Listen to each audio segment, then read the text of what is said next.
گرامی قدر احباب،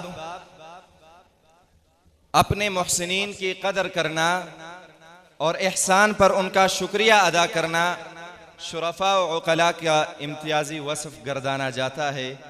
اسی اخلاقی فریضے کی تکمیل کے لیے ہم اپنے تمام محسنین محبین کی خدمت میں ہدیہ تشکر پیش کرنا چاہیں گے۔ ان تمام عاشقان خطابت طلبہ کرام کا شکریہ جنہوں نے بھرپور نظم کے ساتھ خطبہ کو داد دینے میں کوئی کسر نہیں چھوڑی۔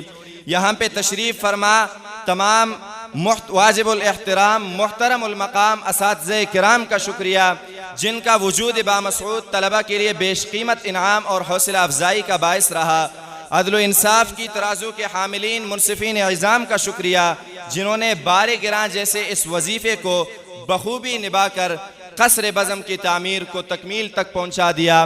اس چمن کا پتہ پتہ امتنان و تشکر کے زاویوں میں منہمک کچھ یوں گویا ہے کہ آج آنکھوں سے برستی ہے عقیدت کی پوار اور فرتے جشن سے ہے انجمن میں لال زار۔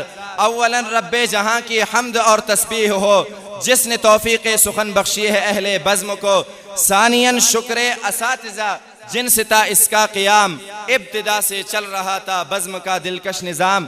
ثالثاً مہمان و مشفق منصفوں کا شکریہ جن کے آنے سے ہمیں یہ موقع فرحت ملا۔